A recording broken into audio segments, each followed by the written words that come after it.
Christmas. We wish you a Merry Christmas. We wish you a Merry Christmas and a Happy New Year. Оройн төргийн их үзэгчтэй UBS телевиз дээр сайн ток шоуг үзэгч та бүхэн хүлээн авч үзэж байна. За сэтгүүл сайнаа би хөтлөн хүргэдэг энэхүү нэвтрүүлгийнхаа 12 сарын бүх дугааруудыг шинэ жилийн баярын уур амьсгал оруулж шинэ зочдтой сонирхолтой ярилцлагаар үзэгч танд хүргэж байгаа. За энэ үдэш миний урилгаар хүрэлцэн ирсэн зочноо одоо танд танилцуулъя.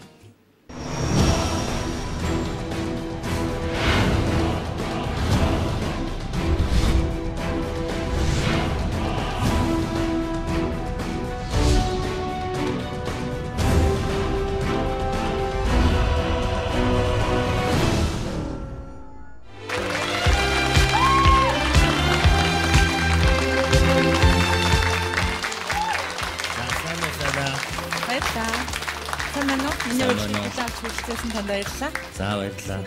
Сайн байцгаана уу?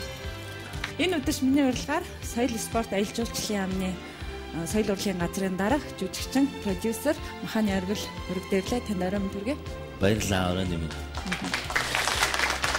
Сайн ток шоуны урилгыг танд хүргэхэд чухам хаана ямар ажилтай явсан бэ? Зөв би таны утастад энэ нэвтрүүлэлд орох санал тавихад яам дээр соёл спорт аялал жуулчлалын яам дээр бид нэр киноны тухай хууль хийх ажлын хэсэг байгуулад яг анхныхаа ажлын хэсгийн уулзалтыг хурлыг хийж ирсэн. Тэгэхээр энэ бас их би бас бэлгшээж байна. Манай улс одоо болтол киноны тухай хууль байхгүй байсан. Бид нар энэ хуулийг санаачлаад ажлын хэсэг байгуулад яг анхныхаа уулзалтыг хийгээд сууж ирсэн. Их завгүй үедээ тэгээд ажлын их эрч хүчтэй бүх ажил руу санаа зовж явах энэ үедээ миний урилгыг хүлээн авч хүрэлцээрсэн танд баярлалаа.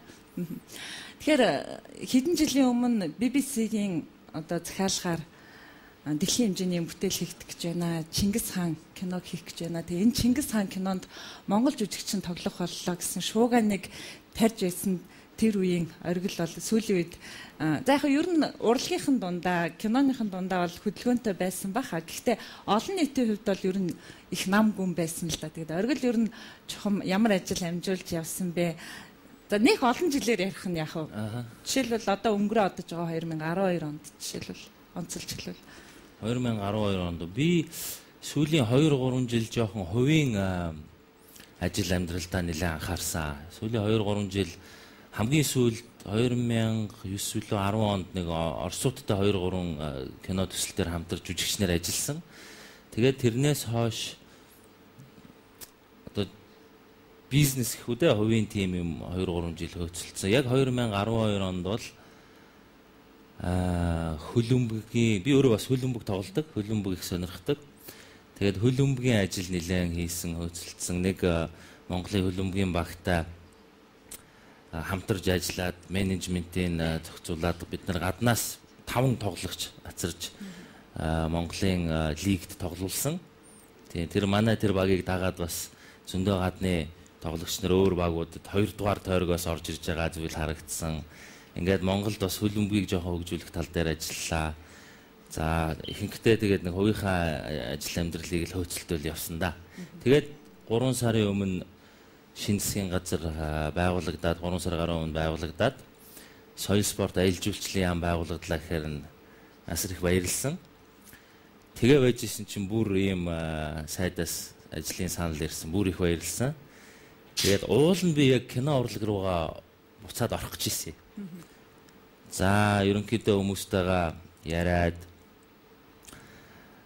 найз нөхөд бас хамтарч ажилладаг хүмүүстэйгээ энэ жил ажиллаа эхлүүлээд эх жил нэг кино урлаг тал дээр жоохон ажилт юм уу гэж хэлсэн чинь яамд ажиллах санал ирээд тэгээд яг шийдвэр гаргахад жоохон хүнд байсан.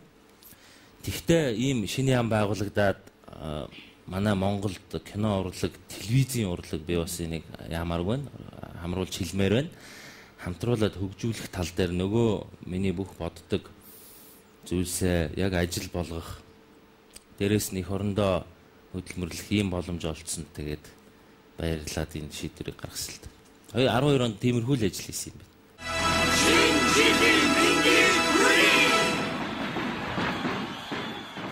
Өнөөдөр Монголын бас урлаг тэр дундаа кино урлагийн нүүр царай болж байгаа уран бүтээлчид голцоо соёл урлагийн сургуулиуд төгссөн байдаг л да. Тэгээ таны хувьд жүжигчин болох мөрөөдөлтэй хүн яагаад заавал Америкийг сонгосон бол соёл урлагийн сургуульд орж болоогүй юм болов тийм жоохон харам сэтгэл байдаг ч юм уу те. Үгүй яг уу жүжигчин болох шийдвэр мөрөөдөл хоёр бас их сонирхолтой гарч ирсэн юм аа. Би 10 жилээ төгсчөөд яг тэр чинь 92 онд шүү дээ 10 жил төгссөн. Тэгчээд яг ямар мэрэгчлэр ажиллаж амьдрахаа ерөөсө тодорхойлж чадахгүйсэн. Тэг аюул их кино үзэх дуртай хүүхэд байсан. Тэгээ нэг өдөр кино үзэж сууж байгаа л ер нь энэ кино жүжигчин болоод дээрэс нь яг тэр кино жүжигчнийхээ мэрэгчлэр амжилттай ажиллаад амьдраад явах юм бол ер нь их боломжийн аз жаргалтай болчих юм шиг тийм сэтгэл төрдөм байлээ хүнд. Тэгэл ерөөсөө би жүжигчин болох хэрэгтэй байна гэдгээ ойлгоод тэгээ яасан л да. Тэр үед би хүмүүнлэгийн сургуульд тэр үеийн гадаад хэлний дээд сургуульд герман хэлний ангид орсон байсан. Нэг жоохон англи хэл мэддэг байсан. Тэгээ герман хэл дахиад сурахад бол ер нь илүүдэхгүй байх гэж бодоод. Тэгээд тэр чинь 90-ад он бас нэлээд хүнд үе байсан шүү дээ. Манай үеийнхэн бол бүгд мэднэ. Шилжилтийн үе байсан, хүнд үе байсан. Тэгээд соёл урлагийн сургууль гэхээсээ илүү тэр үед би нөгөө Америк бас арчилсан хувьсгал гараад манайх нээлттэй нийгэм болцсон байсан. Тэгэхээр бид нар Америк кино үзээд эхэлсэн байсан. Холливуудын тухай мэдээлэлтэй ойлголттой болцсон байсан. Тэгээ яагаад ч юм бүүмэд заавчгүй тэр Холливуудд нь л очиж сурах тийм хүсэл эрмэлзэл байсан. Тэгээд зүтгэсээр байгаа л одоо азтай ч юм уу нэг талаас нөгөө талаас мэдэхгүй тэгэл анхны Холливуудд очиж сурах хүн л болсон шүү дээ Монголоос. Тэгээд эндээ бол одоо Суйста буцаад жоохон сурд юм уу эсвэл таны тэр юуг яах гээд мэрэгчлээшлүүлд юм уу? Тэгэхээр тийм л юм болсон юм аа. Тэгээд тэр Америкт сурах боломжийг бол тэр үед алдах ямар ч тийм шаардлагагүй байсан л да. Яагаад гэвэл тэр үед Америк явна гэдэг чинь өнөөдөр бараг л одоо тэр Марс өнөөдөр бол хүн болго Америк явчих чинь те. Ороод виза даруулаад явчих чинь та манай залуучууд бол их гоё арчилсан сайхан нийгэмд одоо амьдарч байна. Бидний тэр үед хүнд 92 онд бол хүнд байсан л да. 92 оноос дараа би ч бүр 97 онд явсан л да Америк руу. 10 жил төгсчөө 5 жилийн дараа. Тэр үед бол Америк руу явна гэдэг нэг Марс руу нисэхтэл адилхан тийм байлаа шүү дээ. Ямар ч ойлголттой байхгүй тийм. Тэгтээ их баярлж байсан. Их рисктэй алхам хийх дуртай юу ер нь? Тэнд юу хүлээж байгааг мэдэхгүй гэдгийг л би тэгж асууад байна. Тийм. Энд чинь яалтчгүй рисктэй алхам болсон. Очоод цоо шин нийгэмд, цоо шин шал өөр хүмүүсийн дунд залуу хүний хувьд очоод шинээр тэр нийгэм шиг гэж оролдоно гэдэг. Өнөөдөр бол харьцангуйгаагүй тэр үед пост коммунист яг социалист нийгэмд өссөн хүн барууны Америк шиг улсад очихоор зөндөө ялгаа зөрчлүүд гарч ирсэн л дээ. Энэ бүгдийг ингээд амьдралаараа сураал цаашаа явчих. Сайн ток шоуны дараагийн зочин хэн бэ гэл манай уран бүтээлчид тэгэл ер нь найз нөхд маань асуудаг л да онцолж тэгээд оргил оролцох гэж байгаа гэл ямар нэг загвар өмсөгч байсан үү гэл онцолж асуудаг л да. Тэгэхээр танд бас хэд хэдэн тодтол байна л да. Загвар өмсөгч байсан. За Сарагийн Марти дууны гэл Marti хайртай Marti маргааш чигтэлээ би Marti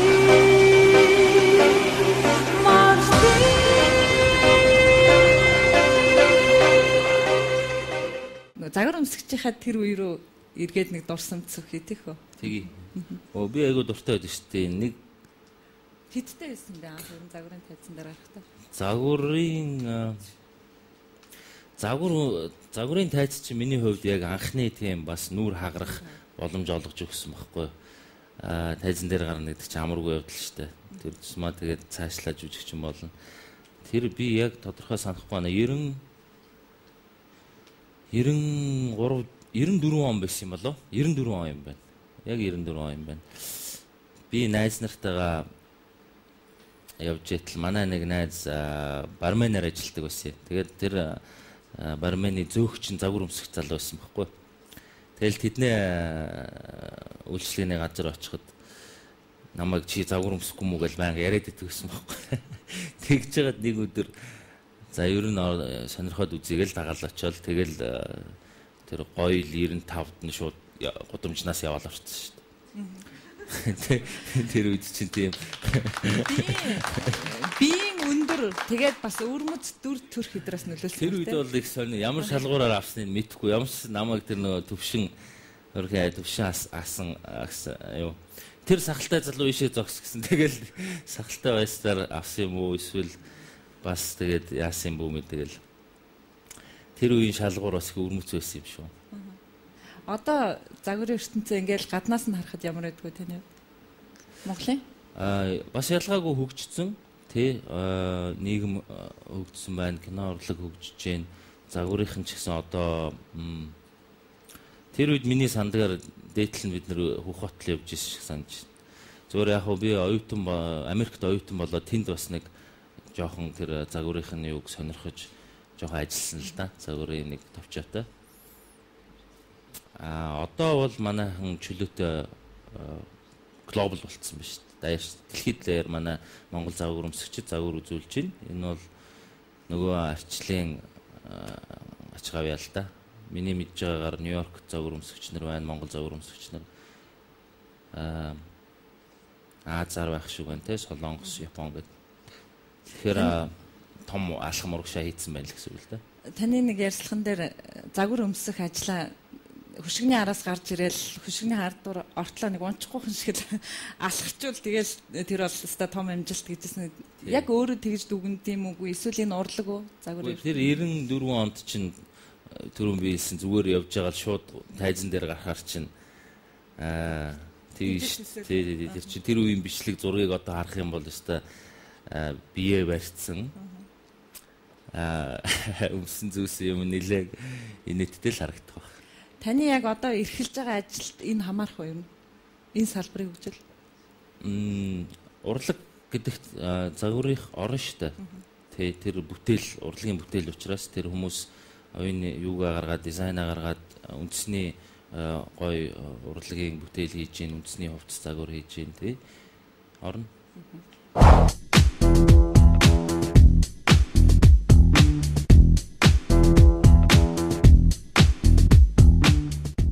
Жүжигчин уран бүтээлч хүнд бол нэг тийм за Чингис хааны дүр авчлаа тэр дүрээ бүтээчлээ гэхэд дахиад нөгөө талд нь бас нэг азтай тохиол байна л да. Жамуухын дүрийг бүтээхдээ энэ бол нэг хүн жишээлбэл нэг дүр авчлаа гэхэд нөгөө дүрүүд нь жишээлбэл мөрөөдөл байдаг ч юм уу те. Тэгэхээр таны хувьд одоо түүхэн хоёр хүнийг хоёулангийн хоёр талаас нь ингэж бүтээх аз завшаан тохиолсон байна. Тэгэхээр эдгээр ер нь азар тохиов уу яаж таны хувьд сонгогдоод ирсэн юм бол?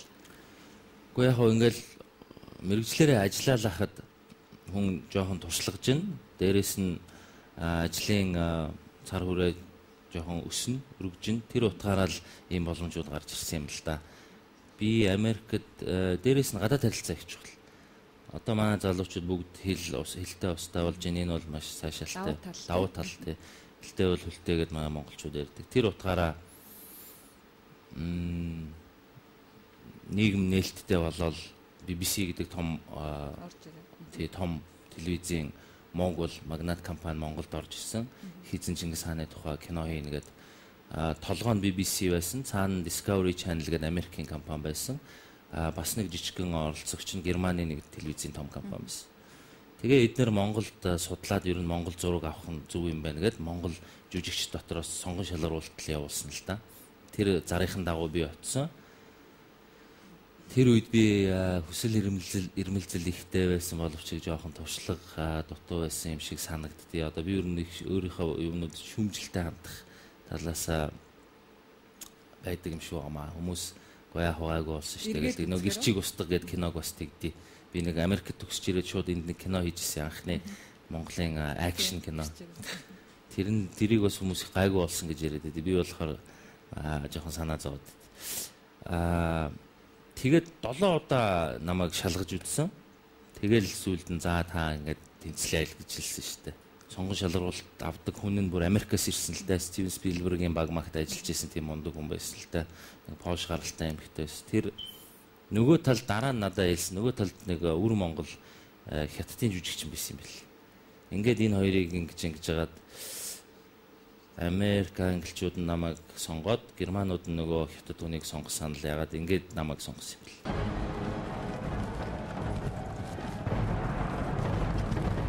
His name, Genghis Khan. After fighting his way across Asia, the city stood before him.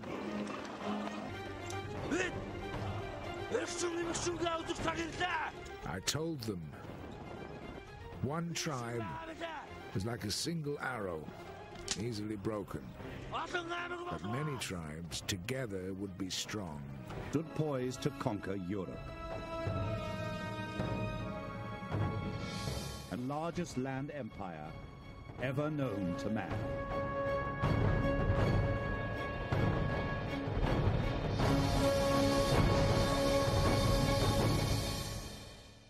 Жамуухийн жамуух бол ер нь энэ миний ч ачгаа биш юм байнамаа.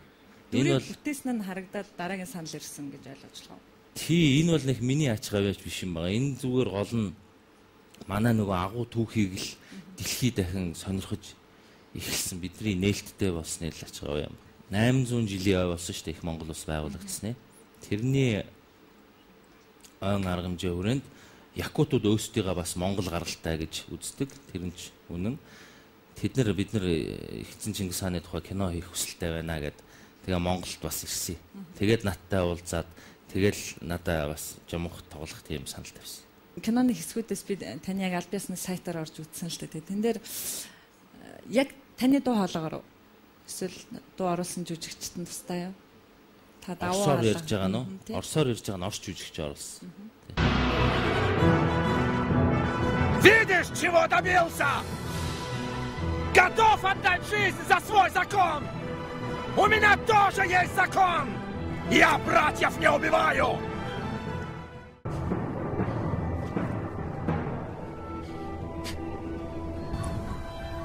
Боже, ты знаешь безумие мое, и грехи мои не сокрыты от тебя.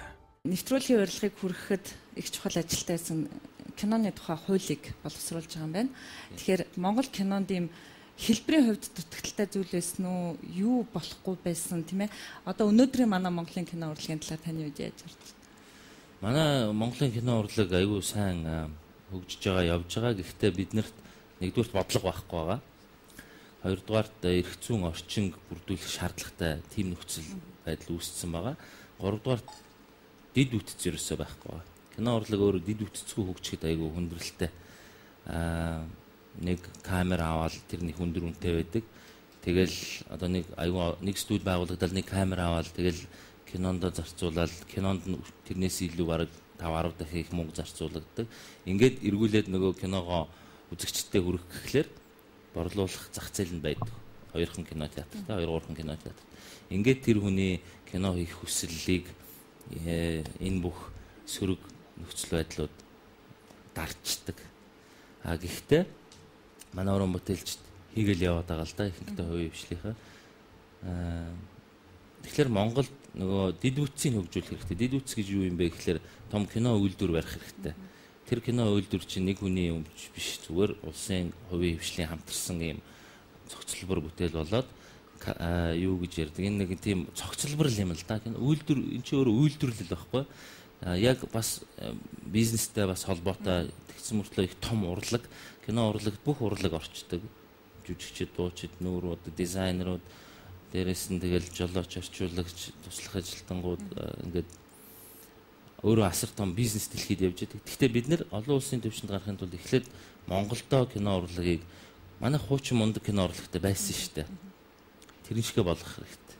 Киноны хуулиар яг юунд зохицуулагдах вэ? Миний саяны ярьсан бүх юмнуудыг зохицуулах гэж бид нар санал болгоно. Кино хийж байгаа уран бүтээлчд үгээл хэлдэг юм байл л дээ.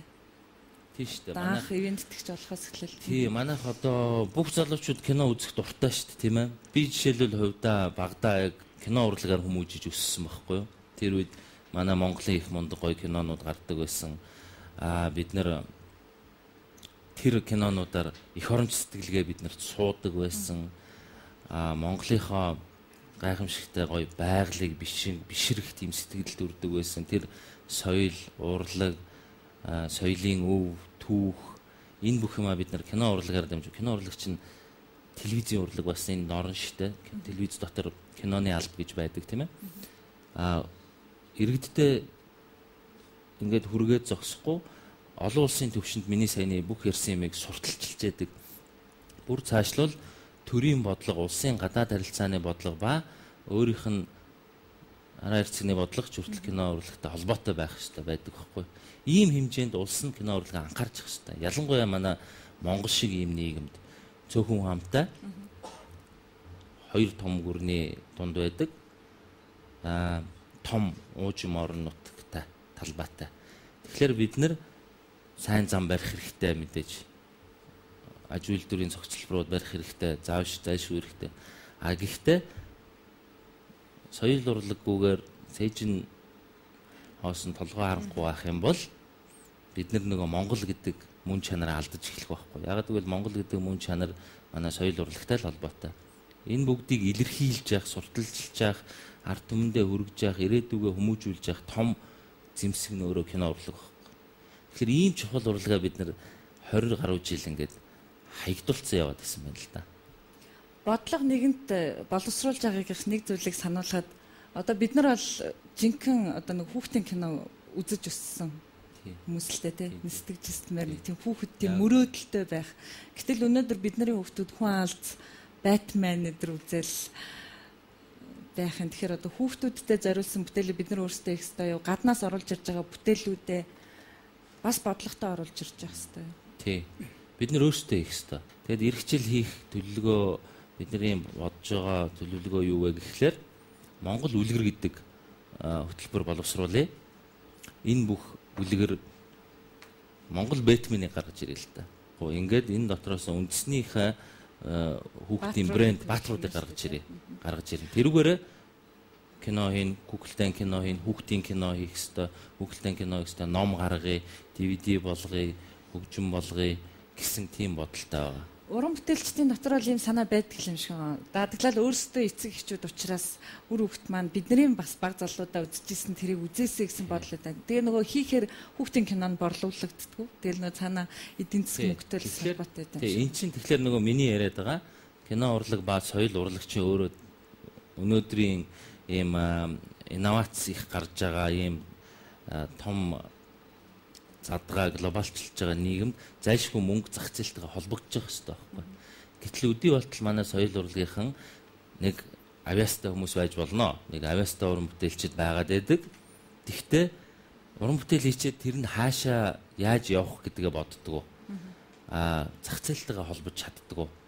Нэг талаас зах зээл нь бага байна гэж ярьж болно. Тэгвэл нөгөө талаас бас хэрвээ зөв төлөвлөгөөтэй ажиллах юм бол энэ бүх юм чинь эргэлдээд амьдраад явж явах хэрэгтэй байхгүй юу? Тэгэхээр энэ тал дээр эрх зүйн орчинд нь бид нэр зохицуулт хийх хэрэгтэй болчиход байгаа. Юуны төлөө соёл спорт аялал жуулчлалын яам гэдээ байгууллагдлаа тий. Ямарваа нэгэн бүтээл хийгдлээ, соёл урлагийн бүтээл хийгдлээ, цаашаа тэр бүтээл амьдраад явж явах хэрэгтэй. Явж явах ёстой гэдэг нь бид нэр тэр цаашдынх нь юмыг бодож хийх хэрэгтэй байхгүй юу? Бэлэн мөнгө нэгэн газраас аваад спонсороос ч юм уу эсвэл улсаас ч юм аваад айгүй мундаг юм хийн гэж хэлээд тэгээд тэрийгэ хийчээд ингээд зүгээр суугаад байдаг. Тим жишээл байна л да. Хинк юм дээр бол одоо бол яваад тэгхгүйгээр эн чинь өөрөө зах зээлтэйг л холбогдоод явчих хэрэгтэй юм байна. Манай зах зээл бол одоо өсөж байгаа, хөгжиж байгаа. Ерөөсөө тийм муу зах зээл бол биш болцсон байна. Салбарын сайдын одоо яг өөртөөгөө хамтарч ажиллах багаас сонгосон тухайга нэг яриаг нь би сонсч ирсэн л да. Тэн дээр ер нь энэ одоо жишээлбэл сайн эмч бол эмнэлгийг даргалж чадахгүй гэж ярьдаг шүү дээ. Тэнд бол жинхэнэ менежментийн ухаанаар мэрэгсэн хүн байх хэрэгтэй. Тэрэн шиг соёл урлагийн салбарыг сайн дуучин, сайн бүжигчин очиод толгойлж чадахгүй маа. Тийм учраас үнэхээр доторх зовлонгийг мэддэг.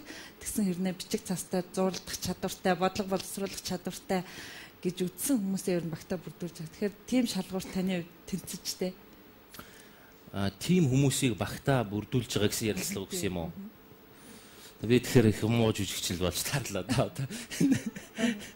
Гэхдээ шууд би тэр утгаар хэлээгүй шүү дээ. Таныг бодлого боловсруулах би ч наригчлаа л да тийм. Өөрийгөө хэр одоо бас туршлага хөрөнгөлөөсөн бэ гэдгийг би асууад байна л да. Продюсер гэдэг бол менежер хүн л да.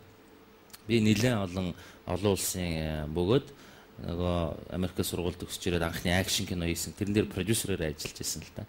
Ингээд ажиллаад ирэхэд би бүх урлагийнхантай холбогдож ажиллаж байгаа шүү дээ. Кино гэдэг чинь бүгдийг хамруулцдаг учраас. Өсгөөгээд мундаг зураачтайгаа ажиллаж байгаа. Хөгжмийн зохиолчтойгоо ажиллаж байгаа. Дизайнеруудтайгаа ажиллаж байгаа. Зураач нартайгаа ажиллаж байгаа. Тэгэл бүх яг тэр бол надад асар том туршлага болсон л доо. Ингээ харж байхад за энэ Монгол болдго юм байна. Энэ бүтдэг юм байна. Энэ дээр хүндрэл гардаг юм байна. За энэ нь бол давуу талтай байд юм байна. Ийм нөхцөл нь илүү юм байна гэдэг ийм туршлага бол байгаа л да. Тэгэхээр би бол наадах чи өрөөсгөл дан жүжигчин ч юм уу бүжигчд яам цуугаад байвал бас хэцүү. Тэгэхээр энийг баланслах хэрэгтэй байна. Зүгээр яг энэ дээр нэг жишээ авахад Америкийн их алдартай ерөнхийлөгч байд юм да, Рональд Рейган гэдэг. Тэр хүн бол жүжигчин байсан. Мундаг жүжигчин байсан. За Шварценеггерийг та нар бүгдээрээ мэднэ шүү дээ. Америк улс дотор хамгийн том мужийн амбан захирал Шварценеггер одоо бас давхар хажуугаар энэ чинь кинонд бас тоглоод гэхдээ ихэнхдээ тэр ажилдаа анхаарчсан байна. Тэгэхээр одоо энэ надад ямар ч гэсэн итгэл хүлээлгсэн. Тэгээд энийг би алдахгүй гэж хичээгээл ажиллаж байгаа. Жохоо эмзэг хүлээж аваагүй саний асуултыг. Үгүй юу гэжтэй тийм юм ба. За тэгэхээр дараагийн асуултаас залуучуудаасаа сонсъё. Сайн байна уу? Танд энэ өдрийн мэндийг хүргэе. Суйсын радио телевизийн сэтгүүлч анги оюутан байна. Та нөгөө гिचиг устдаг гэсэн нөгөө кино хийсэн шүү дээ, тий. Тэгээд цаашдаа нөгөө уран бүтээл тойрох хэрэгтэй байгаа юу? Тэгээд ирээдүйн зорилго чи юу вэ? Гэдэг асуу. Манай залуучууд айгүй галбаал юм уу? Мундаг асуултууд хариулж асуух юм баярлалаа. Гурван агуулга багтсан.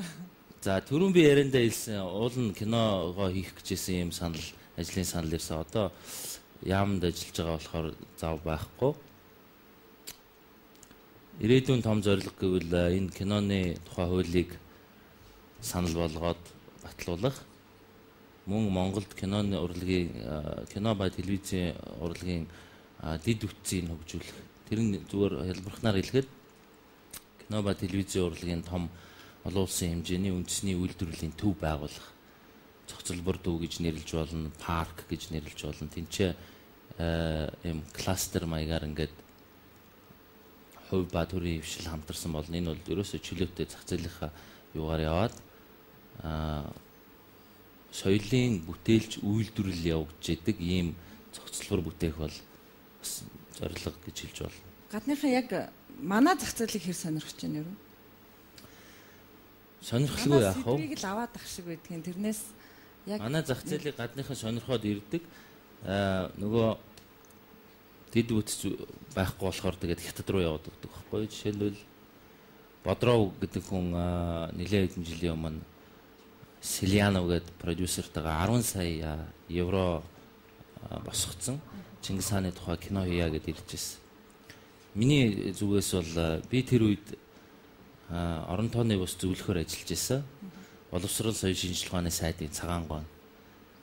Яг зөвхөн киноны асуудлыг хариуцаад бид хоёр бас киног яаж хөгжүүлж болох тал дээр орон тооны бус зөвлөх гэдэг чинь бол банкын ажиллахгүй тий. Би уран бүтээлээ хийгээд хажуугаар нь тийм ажил санаануудаа солилцоо явуулдаг байсан. Ингээд тэр хүнийг Монголд кино зураг авахулах бүхий л арга хэмжээг бид хоёр хоёрын зүгээс бол авсан. Гэтэл манай орчин бүрдээгүй байсан нэг нөгөө талаас манай кино урлагийнхны төлөөлөл маань бас жоохон туршлагагүй байсан. Туршлага дууссан. Тэгээд энэ бол их гашуун туршлага юм байна л да.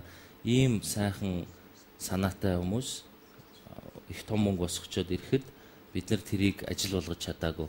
Тэгээд хятадд очиод хийчдэг. Одоо 2 жилийн өмнө надтай Madeline Stowe гэдэг Холливуудын их мундаг жүжигчин байсан. Одоо найруулагч болцсон. Жүжигчнэрээ бас давхар ажиллаж байгаа л да нэг хүн байдаг. Тэр уулзсан 2 жилийн өмнө Монголд кино зураг авъя гэд. Гол дүрдэн за энийг бол та нар мэдэх баха. Hugh Jackman, X-Men те нөгөө ийм хүмүүстэй тэр гол дүрдэн тоглоод Madeline Stowe найруулад ингээд Монголд зураг авах боломжийг судалсан. Тэгээд би бүр Холливуудад очиод тэр хүнтэй уулзаад ингээд бүх Монголынхаа юмыг танилцуулахад бүх юм нь болж байгаа. Ганцхан нөгөө тэд нар кино зураг аваад ядаад нөгөө пленка угаагаад ингээд үзье гэхлээр нөгөө манайд Монголд нөгөө угаадаг лаборатори нь байхгүй. Ингээл нөгөө төсөл чинь будаа болчихж байгаа. Тэгэхээр ядаад энийг бэлтгэх юм бол 10 биш тэр киноны төсөв 40 хэдэн сая доллар байсан. Энэ 40 сая доллар бүгдээрээ энд үлддэг юм аа гэхэд дороо яд нэг 10-20 нь үлдэн штэ. Энэ бол Монголын зах эдийн засагт л орно. Монголын хүмүүст очино. Дээрэс нь Монголын тухай Монголд авсан киноч гэдэг юм уу энэ яах юм бол аялал жуулчлал асар өндөр хөгждөг байхгүй. Шинэ Зеландд нөгөө бүгжний эзэн хийгээд аялал жуулчлал энэ бүр гайхамшигтай тоолдог 300% өссөн шүү. Хамгийн сүүлд Gangnam Style. Тий. Хамгийн сүүлд Gangnam дүүргийг ерөөс аялал жуулчлалын бүс болгож байна гэсэн. Тий. Энэ Сай гэдэг солонгосчууд дуучны дуу бол ерөөсөө Justin Bieber-ийн чинь даваагаар авчихсан байл шүү дээ. Урлаг гэж ямар хүчтэй болохыг л харуулж чадчихтай. Тэгэхээр нөгөө продюсер хүн бүх зүйлд санаа зовдөг л да тий. Тэгэхээр одоо дотроос нь болохгүй байгаа зүйлээ Монголд одоо дэд бүтцээс нэхлэл хөгжүүлэх дутуу байгаа зүйлээ ингээд бий болгоё гэдэг бодлого боловсруулчлаа шүү дээ. Хэрэгжүүлэхдээ мөнгө яаж болох вэ? Мөнгийг төрөөс санхүүжүүлнэ. Хувийн хөвшилтэй хамтран одоо эдийн засгийн хөгжлийн яам гэдээ байгуулагдсан байгаа. Эднэрлөө тийшээ бид нар энэ санаануудаа өгсөн байгаа. Энэ дангаар улс хийн гэсэн үг биш. Улс дийлэхчгүй угаасаа тэр их мөнгө улсад байхгүй. Тэгэхээр хувийн хөвшилтэй хамтран паблик компани гаргаж болно, хувьцаа гаргаж болно. Төр ба хувийн хөвшлийн олон янзын хувилбарууд байгаа. Ямар ч хувилбар байж болно. Хамтраад хувь эзэмшээд явдаг. Эсвэл нэг хувийн хөвшил барьчаад нэлээд хэдэн жилийн дараа улсад буцаагаад өгчдөг. Ингээд улс өөрийн гэсэн байгууламжтай, үйлдвэртэй болдог. Энэ бүгдүүдийг хэрэглэнэ л дээ. Тэр дээр нөгөө мөнгө хуваарлаж байгаа хүмүүс чинь мөнгө хүрхгүй болоод ирэхээр л хамгийн их ингэж тасалж хайдаг салбар чинь л одоо соёл урлаг болчиход байна шүү. Тэгэхээр энийг л үгүй болгох дээр л сэтгэлгээнд нь бас өөрчлөлт хийх хэрэгтэй юм шиг. Харин тий яг үнэ. Тэгэхээр энийгээ бид нэр би яагаад энэ бүхтийг ингээд яриад байна гэхээр яг энийгээ танилцуулах хэрэгтэй байхгүй бид нар. Соёл урлагч ийм ач холбогдолтой юм аа. Ингэж өгч эн чинь бас бизнес юм аа. Эн чинь бас үйлдвэрлэл юм аа. Соёл урлагт ингэж анхаарлыг хандуулах ёстой юм аа. Соёл урлаггүй бол Монгол улс гэдгийн өөрийнх нь тэр язгуур тодтгол нь бүдгрээд байд юм аа гэдгийг л их сайн ярьж таниулж ойлгуулсан үндсэн дээр хүмүүс ойлгоод нэрээ тийм биш үү. Одоо тэгвэл соёл урлагт тэр юмыг хасж яхаа болё. Соёл урлагч чинь энэ номын санд чинь одоо өнөө маргааш унах гэж байгаа юм биш үү. Тинчээ асар үнэтэй ном хадгалж болсон. Судар бичгүүд байж байгаа байхгүй 13 дугаар зууны үе. Тэр чинь нэг өдөр ингээд тэр ус алдаад ч юм уу нэг өдөр тэр тийм стандарт шаардлага хангаагүй байшинд гал гараад энэ чинь болохгүй л байхгүй. Санаа зовох их асуудал байгаа л да. Гэхдээ та хэд хоёрын яриа бас эдийн шинэ жилийн уур амьсгал орцсон ийм үед болж байгаа тий. Танд хамгийн түрүүнд шинэ жил болох гэж байгааг юу мэдрүүлдэг вэ? Шинэ жил болох гэж байгаагүй. Гацуур мод.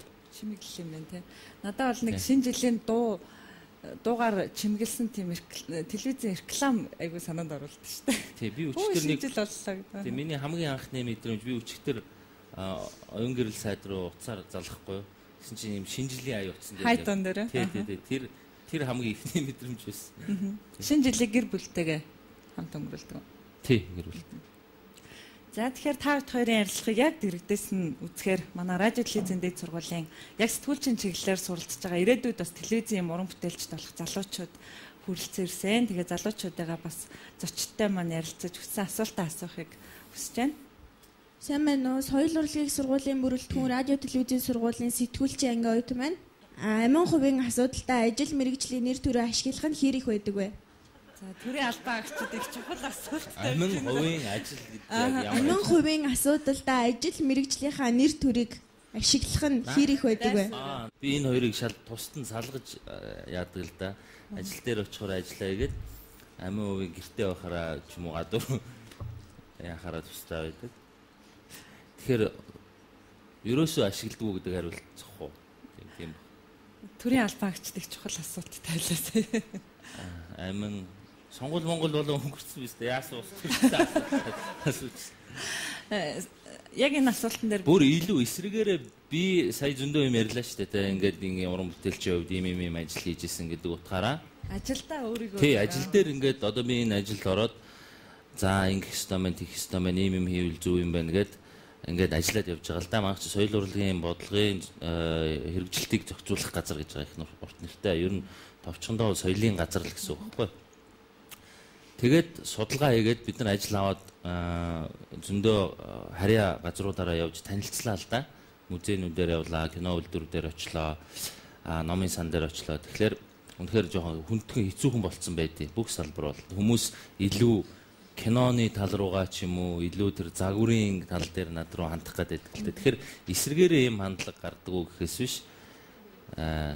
Тийм таны асуусан юм тийм бол ерөөсөө ямар ч надад ойлголж байхгүй надад. Ажил албандаа хувь хүнийхээ үдсэн арсныг ашиглаж гинүү гэдэг асуулт илүү зохих байж. Гэхдээ би яг ингэж асууя.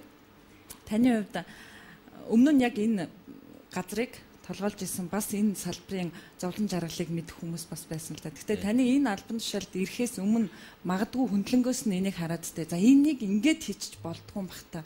Уулын жишээлбэл одоо тэр Америкт үдсэн харсан зүйлээс энэний одоо жишээлбэл Монгол нутагшуулаад ингээд нэг хөгжүүлчихвэл гэсэн тийм юу байсан уу санаа ер нь дотор нь? Байлгүй яах вэ? Одоо яг тэрийг хийгээл ажиллаад явж байна л да. Хамгийн түрүүнд хийж байгаа ажил юу гэхээр соёлын үеийн тухай хууль гэж байдیں۔ Тэрнийг шинчилж найруулад бид нар одоо дуусгаж байна. Киноноос өмнө хийгдсэн ажил. 2 дахь 3 дахь ажил киноны тухай хууль, соёл урлагийн тухай хууль гэдээ гарч ирж байгаа. Тэгэхээр манай Монгол улс эдийн засаг хөгжиж байна, уул уурхай хөгжиж байна. Нэг талаас сайн те.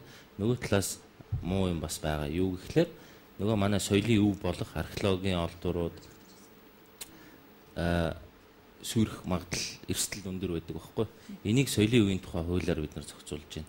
Тэнцэнэ юуг тусгаж өгж байгаа гэхээр хариуцлагыг өндөрсгөж байгаа. Бүлэг болгоод эрүүгийн хуульд бас өөрчлөлт оруулж байгаа. Ингэж бид нар соёлынхаа өвийг хайрлаж хамгаалж, аварж хамгаалахгүй бол маш хүнд нөхцөл байдал үүсэх магадaltaй байгаа даа. Тэгэхээр иймэрхүү юмнууд хийгдээд явж байгаа л да. Ажлууд бол хийгдээд явж байгаа.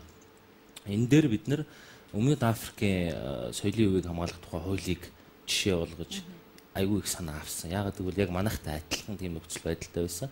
Тэрийг богино хугацаанд маш үр дүнтэй шинчилж өөрчилж ийм хууль нэвтрүүлж чадсан байхгүй. Тэндээс ингээд аваад ийм ажлууд одоо хийгдэж явж байгаа. Таны оролцож байгаа салбар гэхээр одоо соёл, спорт, аялал жуулчлал гэдэг юм л да. Тэгээ спортыг бол харьцангуй төр зэсг олоод харцсан. Зүг бодлого явуулъя гэдгээ харцсан. Соёл гэхээр соёл дотор маш олон эсвэл телевиз ч гэсэн одоо бид нар ч гэсэн бидний асуудал ч гэсэн орцсон явж байгаа. Аялал жуулчлал гэдэг. Өнөөдөр хоёулаа энэ ярилцлагаар бүгдийг нь хамарч ярих боломжгүй. Тэгээ би нэг онцолж асуумаар байгаа. Рок поп гэд урлаг байна те. Тэгээ рок попынхан таны эрхлэх асуудал төр нь хамрагдах уу? Бид нар чи хэцүүл орчинд өөрсдийгөө болгож явдаг хүмүүс шүү. Урлаг юм чинь бас бид нар хамтарч ажиллах ёстой л доо. Тэгээ хамрагдaltaгүй яах вэ? Танд юу н асуудлаа яриад ирсэн уран бүтээлчтэй байна уу? Манай рок попынхан маш том мундаг бие даацсан салбар болоод өөрсдөө хөгжүүлээд явж байгаа гэж би ойлгодог. Тий, урлаг гэж ойлгодог. Гэхдээ би энэ ажилд ороод хамгийн түрүүнд уулзсан хүмүүсийн нэг нь Никитоны Бачка байсан л да. Би өөрөө Бачкатай бас миний үеийн олон жил биеийнхээ тань хамт урлагийн гээд хүмүүс гэдэг утгаараа өвөр Монголд ч юм уу, Оросд, Бурят ч юм уу, эсвэл өөр газар чиний тоглолтыг зохион байгуулъя. Энд чинь ганцхан Бачка гэдэг үний асуудал ярихдаггүй ш. Цаашдаа Монгол улсын л нүүр царай болно. Бусад мундаг рок попын уран бүтээлчд. Замын нээлттэй болох. Тий, за ингээд продюсинг хий гэсэн санаа бит хоёр ярьсан л да. Продюсер хэр одоо яам жишээлбэл нөгөө одоо рок поп бол бас олон улсын төвшөнд гарахад бэлэн болцсон байна шүү дээ. Тэгэхээр олон улсын төвшөнд гаргая л гэсэн санааг бид хоёр санал солилцсон. Гадаад харилцааг сайжруулъя гэсэн үг. Яг нь international producing хийхгүй, таниулахгүй олон улсын менежмент хийгээд олон улсад Монгол хөгжмөл гаргая гэсэн санаа. Тийм зам нээлттэй байна уу ер нь? Нээлттэй шүү дээ, чөлөөтэй шүү дээ. Одоо миний ойлгож байгаагаар бол хөгжмийн төвшин бол олон улсын төвшөнд очихоор болцсон шүү дээ. Одоо MTV Music Awards, Asia MTV Music Awards орох хэрэгтэй шүү дээ манай хөгжимчд. Тийм болцсон шүү дээ, тийм төвшөнд бол. Монгол pop гэд гараад ирлээ. Яг тэр чиглэлээр нь гараад гарах боломж. Үгүй ханддаг юм шиг байгаа. Тэгээд хаалттай л үүдг юм шиг л шүү дээ. Яагаад хаалттай байд юм бол? Хэдэн жилийн өмнө л одоо MTV-д Монголын анхны камертоны уран бүтээл гарах боллоо гэсэн яг л олж хараагүй л байхгүй. Тэгэхээр цаанаа хаалттай байдаг юм уу? Цензур байдаг юм уу? Тийм, цаанаа хаалттай цензур гэсэн юм байдаг бах. Зүгээр зөв замыг олох хэрэгтэй. Зүгээр тодорхой хэмжээний шаардлага хангасан байх хэрэгтэй баг. Яагаад тэгэхээр бестселлер л байх хэрэгтэй баг л та. Миний зүгээр таамаглаж байгаагаар бестселлинг альбом гэдэг чинь шилдэг борлуулалттай. Тэгэхээр нөгөө манай Монголдоо зах зээл маань яг тий яг хэдэн хувь борлуулж ийн гэдэг нь тодорхой тийм тоо байх хэвээр. Нийт тэрийг нэлээд тодорхой болгож өгөх ёстой юм болов уу? Тий гижсэн тийм санаал төрж байна. Яг тэгвэл бодвол Азийнхаа хөгжмийн наадам нь бүх тэр хамрах улсуудаа бестселлинг болсон юуг хооронд нь уралдуулдаг баг л та. Тэгээ манайх нэг талаас нь хүн амын тоо жоохон зөөхөн болохоор бас дутуу юу байд юм болов? Одоо шинэ жилийн баяр болох чинь та шинэ жилийн баяраар хамгийн түрүүнд хэнийг баярлуулах вэ? Би хаяа өвлийн үгэн болдё. Өөрөө гэртээ. Тэгэл яг хоо нэг нэлээд хэдэн жилийн өмнө манай том охин би өвлийн үгэн болчоод ороод ирсэн чинь ерөөсө таниаг байхгүй. Тэгс би нэг утлаа солихоо мартцсан. Манай хөгтөө өө яг аавын гутал үссэн байгаа гэл. Тэгээ нэг тэгэл баярлалаа. Хүүхдүүд нь өвлийн үгэнд итгэдэг үү? Хүүхдүүд үү? За манай том хүүхд чинь бүр саяхан хүртэл итгэж ягаад тэр нь тэгээд нэг 2 жилийн өмнө илүү жил хагасын өмнө өвлийн үгэн бас жоохон яг бодит амьдрал дээр байдаг юм байна гэдгийг мэдээд нэлээд хүнд байдалд орж ах шиг байсан тийм. Байдгүй тэгээ нөгөө орой болгон нөгөө шинжлэлийн шүн болгон тооноор орж ирээд бэлэг үлдээгээд явдаг гэдэгтээ итгэцсэн байсан. 100% бүр итгэлтэй байсан. Тэгээ яг та хүүхд чинь том болоод 13 4-тэй болоод ирэхээр надаас асуугаад эхэлсэн л дээ. Шинж байд юм уу гэд. Тэгээд байдгүй мэдээд яс бэлэг тавьчихдаг байсан болохоор бүр өнөвчсөн байсан юм бэл. Тэгэхээр жүжигчин хүний авьяас бол багасаа л илэрдэг гэж ярьдаг шүү дээ. Тэгэхээр таны хувьд 10 жилд байхдаа, цэцэрлэгт байхдаа, баавгай ч юм уу, туулаа ч юм уу аль нэгэн дүр тоглож ирсэн үү? Намайг одоо ингээл таныг ингээл хараа суугаад хахад нэг л тоглоомны дүр ерөөс тоглоод буугаад байна л та. Буратино. Ойролцоо дүр тоглож ирсэн. Тэрний юу гэхээр пингвин тоглож ирсэн.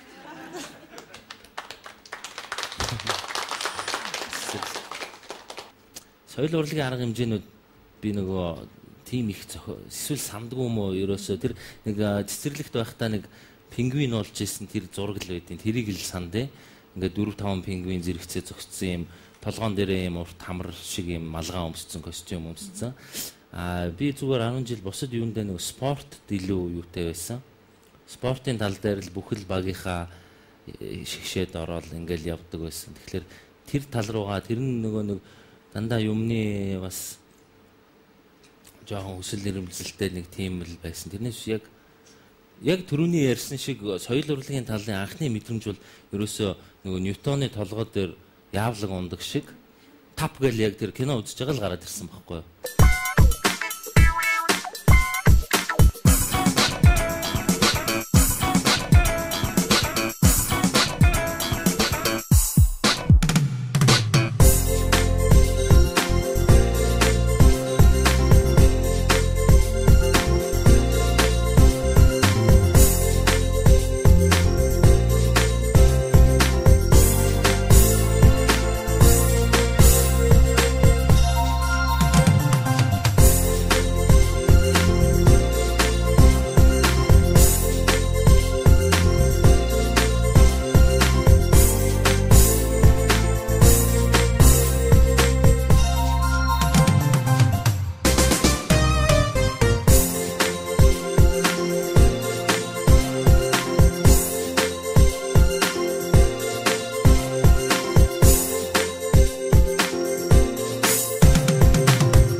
ингэж сууж байгаа л гинт би ойлгоод би чинь юу болохоо мэдэхгүй хэл үзээд ингээд сурж исэн оюутан болцсон.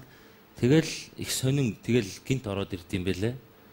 Тас гэл нэг тийм мэдрэмж төрөөл за би юу кино жүжигчин болох хэрэгтэй юм байна. Тэр дотроо кино жүжигчин болох хэрэгтэй юм байна.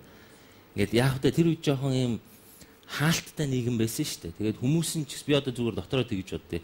Би ч гэсэн өөрөө нэлээд тийм дотгошоогоо хаалттай хүн байсан юм болов. Тэгэл бид нар чинь ингээл тэгж болохгүй юм болохгүй юм байх хэвээр бүгд өглөө хэдэн цагт босно бүгд адилхан хоол эдэн цэцэрлэг сургуульч ингээл социализмынхаа тэргээр явж штэ. Нэг талын тийм болохоор ингээд жоохон задгаа сэтгэх өөрийгөө ингээд хөгжүүлэх тал дээр жоохон юм бүрэг байсан байж магадгүй. Ер нь бүх хүмүүс бүр гоцгой давьяастай хүмүүс биш бол. Тэгээд ингээд өөрийгөө нээж байгаа, задлж байгаа процесс нь л тэр явж ирсэн юм шиг байна.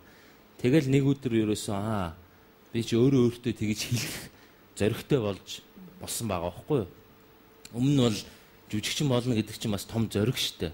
Би жүжигчин болно гэд шийдвэр гаргах чинь амаргүй айгүй хүнд юу. Тэгэл тийм тэгж өөртөө хэлэх нөхцөл нь бүрдсэн юм шиг байна. Тэгэл тэрнээс хойш ингээл тэрийг биелүүлэх гээл яваад явсан юм шиг. Дууд болдог уу та? Би караокед нэг хаяа жоо. Дууд болох уу? Янз дууд бол. Өөрөө бол дуулж чадахгүй шүү. Зөвхөн бичиг харж агаад хөгжим тавьж байгаа л дуул. Тэрс би муу дууч. Караокед бол нэг муухан үгийн заагаад өгөхөр дагаад дуулж. Тий, тэгээ дууны үг мэдэхгүй их сонин. Миний ганц сул тал дээр ядаад нэг 3 дуу сурчих юмсан гэж боддtiin. Тэгээд ганц 2 бадгаас цааш бүтэн дуу арга мэдэхгүй. Ганц бадгаасаа дуулах юм уу? Мэддэг дуу. Дуу дуулах юм уу гэж юу? Анаа биш. Төгөлдөр уурнаа дарж таа. Тэгвэл одоо тэгэл өөрөө л ганцаараа л дуулахаас өөрөө. Дуу дуулах юм уу? Тий. Би төрий. За. Би юунд 2001 онд оюутан байхдаа амралтаараа ирээд биш дөнгөж сургууль төгсчөөд ирсэн байдаг баха. Америкт тэгчээд Монгол хөөмийн тухай Discovery Channel-тай нэг гоё нэвтрүүлэг хийжсэн 45 минутын. Бид нэр Монголын бүх юугаар яваад хөөмийн тухай их гоё хөгжилтэй MTV-гийн VJ-тэй. Тэгээд алтай магтаалаар хийжсэн. Тэгээд тэрнийхээ нэг одыг л дуулах гэж байна. Хей жингэрон яртажл байдаг. Тэрэнда сооныг жагвэди үллэ. Рои виесэн тэрэн мэри хөрийн мандри хөтри майхун хор. Алтаанга ойрмэн гивэ. Гэж хобиш. Сүртний өмнө сууцаад алтай хангаа магтаал сонсох миний хувьд бас их сонирн байлаа. Тэгээд залуу хүний зорж одоо бодож яваа зүйлд амжилт хүсье. Тэгээд миний хувьд сайн ток шоуныхаа зочинд зориулж одоо сэтгүүлчийнхаа хуваар бэлэг бэлтгэн.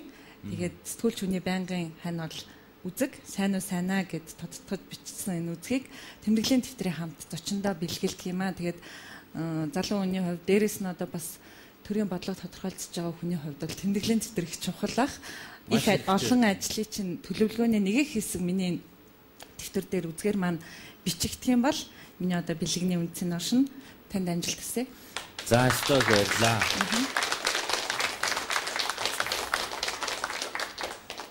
За намайг ийм гоё шинжлэлийн уур амьсгал бэлгэлсэн ийм сайхан нэвтрүүлэгт орж оролцуулсанд баярлаа. Одоо шинэ жил эхэлж байгааг мэдрээд их сайхан боллоо. Тэгээд бичгийн юм болоорой гэдэг ийм маш хэрэгтэй юм бэлгэлсэн байна. Өгж байгаа юм байна. Маш их баярлалаа.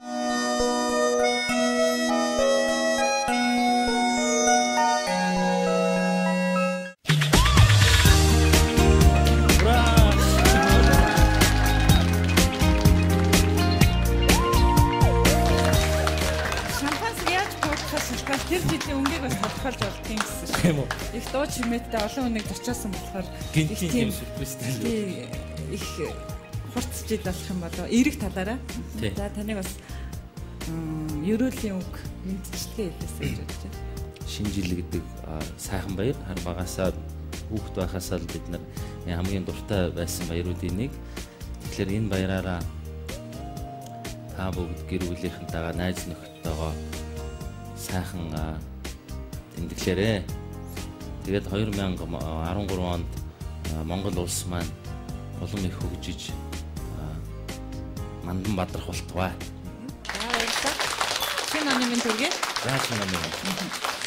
За тэгэхээр санаа ток шоуны энэ бям гаргийн нэгэн шинэ дугаар үзэгч та бүхэнд хүрлээ. Тэгэхээр бидний ярилцлага бас үзэгч танд үнцэнтэй санагдсан бол энэ нэвтрүүлгийг бэлтгэж байгаа уран бүтээлчид бидний ажлын үнцэн оршихым ирэх бям гарагт шинэ зочинтой сонирхолтой ярилцлагаар эргээд уулзъя. Баяр та үзэгчдээ.